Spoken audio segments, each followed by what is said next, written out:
وَيُمِيتُ۔ جب کبھی ہم غور کرتے ہیں قرآن کی آیات پر، اللہ کے نبیوں نے جو کہا ہے قوم سے، سبحان اللہ، مزہ آ جاتا ہے۔ ربی الذی یحیی ویمیت، ایمان تازہ ہوتا ہے، میرا رب وہ ہے جو زندگی دیتا ہے اور موت دیتا ہے۔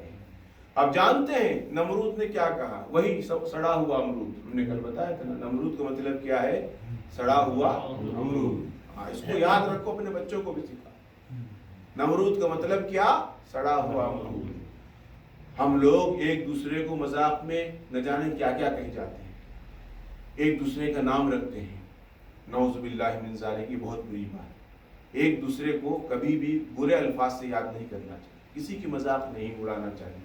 جانتے ہیں اگر کسی ایمان والے کا دل دکھے گا، اس سے کیا ہوگا آپ کو اندازہ نہیں ہے۔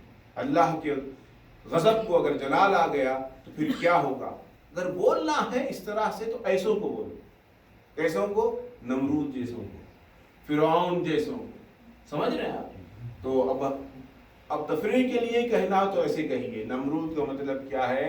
سڑا ہوا امرود۔ اپنے بچوں کو بھی سکھانا۔ تو اب جانتے ہیں نمرود نے کیا کہا؟ حضرت ابراہیم علیہ السلام نے جب فرمایا ربی الذی یحیی ویمیت، تو نعوذ باللہ من ذالک، نمرود کہتا ہے قال انا احیی و امیت۔ سب کہیے استغفر اللہ، استغفر اللہ۔ کہتا ہے قال انا احیی و امیت، کہتا میں بھی زندگی دیتا ہوں، میں بھی موت دیتا ہوں۔ دیکھو پاگل پن، دیکھو پاگل پن، اس سے بڑی بونگے کوئی مار سکتا ہے؟ اس سے لمبی کوئی چھوڑ سکتا ہے کہ دنیا میں؟ ہاں، اس سے زیادہ جھوٹی کوئی بات ہو سکتی ہے؟ خدا جب دین لے لیتا ہے تو عقلیں چھین لیتا ہے۔ جب ایمان سلامت نہیں، جب ایمان نہیں تو عقل کہاں سے؟ نعوذ باللہ من ذالک، حضرت ابراہیم علیہ السلام فرماتے ہیں کہ میرا رب وہ ہے جو زندگی اور موت دیتا ہے، تیرے ہاتھ میں تو کچھ ہے ہی نہیں، تو کچھ ہے ہی نہیں، اور دعویٰ کرتا ہے خدا کا۔ تو پوچھتا ہے نمرود کون ہے تیرا رب؟ تو فرمایا ربی الذی یحیی ویمیت، میرا رب وہ ہے جو زندگی دیتا ہے، موت دیتا ہے۔ تو نعوذ باللہ نمرود کہتا ہے قال انا احیی ومیت، میں بھی زندگی دیتا ہوں، میں بھی موت دیتا ہوں۔ اللہ اکبر۔ اور اس کے ثبوت میں اس نے کیا کیا جانتے ہیں؟ فوراً، کیونکہ جلدی رہتی نا ایسے لوگوں کو، جو پاگل ہوتے ہیں وہ بہت جلدی میں رہتے ہیں، اپنی غلطی کو غلطی تسلیم نہیں کرتے، بہت جلدی میں رہتے ہیں۔ فوراً اپنے درباری کو بلایا اور کہا جاؤ 2 قیدیوں کو لے آؤ۔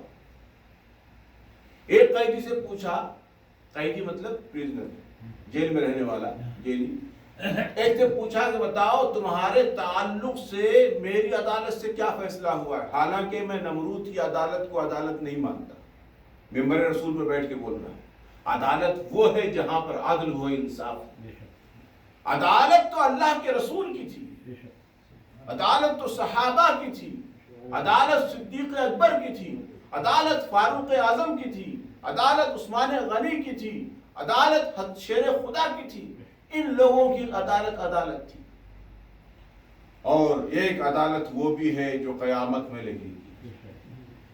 اللہ تعالی ہم سب کو اپنے بخشے ہوئے مغفور اور مقبول بندوں میں شمار فرمائے۔ اللہ پاک ہمارے ساتھ فضل کا معاملہ فرمائے، اپنے کرم کا معاملہ فرمائے۔ تو بہرحال اس نے اپنی عدالت سے 2 لوگوں کو بلایا۔ ایک سے پوچھا بتا تیرے تعلق سے کیا حکم ہے؟ کہا میں تو آزاد ہو رہا ہوں، میں تو جینے جا رہا ہوں، مجھے رہائی مل گئی۔ کہا جینے جا رہا ہے؟ کہا مار دو اس کو رہائی مل چکی، مار دو اس کو۔ اور دوسرے پوچھا تیرا کیا؟ کہا مجھے تو آج پھانسی دے دی جائے گا۔ پھانسی ہوگی؟ کہا چھوڑ دو اس کو۔ کہا دیکھو، جو جینے جا رہا تھا اسے مار دیا، جو مرنے جا رہا تھا اسے زندگی دے دیا۔ اسی لیے کہتے ہیں جب دین نہیں ہوتا تو پھر عقلیں بھی نہیں ہوتی۔ حضرت ابراہیم علیہ السلام سمجھ گئے اس مردود کی کھوپڑی کام نہیں کر رہی ہے، میں جو سمجھانا چاہ رہا ہوں اس کی سمجھ میں نہیں آ رہا۔ تو فوراً حضرت ابراہیم علیہ السلام نے اپنی بات کو دوسری طرف لے گئے کہ یہ سمجھ نہیں پا رہا ہے نمرود کیا ہے، مردود کیا ہے، ایک ہی ہے۔ یہ مردود سمجھ نہیں رہا ہے کہ اللہ کی شان کیا ہے۔ میں کہتا ہوں زندگی و موت دیتا ہے تو یہ کہتا ہے میں بھی دیتا ہوں، اور ایک کو ناحق مار دیا، ایک جو ہے مجرم کو چھوڑ دیا۔ حضرت ابراہیم علیہ السلام نے فوراً اپنے مناظرے کا رخ موڑا اور کیا کہا یہ کل سنیے گا انشاءاللہ۔ یہی بات نصرت بالرعب، یہ رعب سے بات کر رہے ہیں۔ آگے کیا ہوتا ہے کل کی محفل میں آپ سنیے گا۔ اللہ پاک کی بارگاہ میں دعا گو اللہ تعالی ہم سب کو اللہ اس کے حبیب صلی اللہ علیہ وسلم کے کلام و پیغام و فرامین کے مطابق زندگی گزارنے کی توفیق عطا فرمائے، مذہب اسلام کے مطابق اللہ پاک ہم سب کی زندگی کو بنائے، ہم سب کی زندگی کو سنت رسول کا پیکر بنائے، قرآن و حدیث کے علم کے نور سے اللہ تعالی ہم سب کے سینوں کو منور فرمائے، اور درس قرآن و حدیث کی برکت سے ہم سب کے دنیا کے ادھورے کاموں کو اللہ پاک مکمل فرمائے، اور اس سے پہلے کہ ہم یہاں سے اٹھیں اللہ تعالیٰ اپنے بخشے ہوئے مغفور اور مقبول بندوں میں ہم سب کو شمار فرمائے۔ رب اغفر لی وتب علی انک انت التواب الرحیم۔ صلی اللہ تعالی علی خیر خلقہ سیدنا محمد وآلہ وصحبہ اجمعین برحمتک یا ارحم الراحمین۔ کل سے درس قرآن ہوگا، تو اس حدیث اور اس واقعے کو کنٹینیو ہم کریں گے سنڈے سے، وینسڈے تھرسڈے فرائیڈے یہ 3 دن درس قرآن، پھر سیٹرڈے تو چھٹی ہے، سنڈے سے انشاءاللہ پھر یہی ٹاپک دوبارہ آپ کے سامنے لے کر ہم حاضر ہوں گے۔ السلام علیکم۔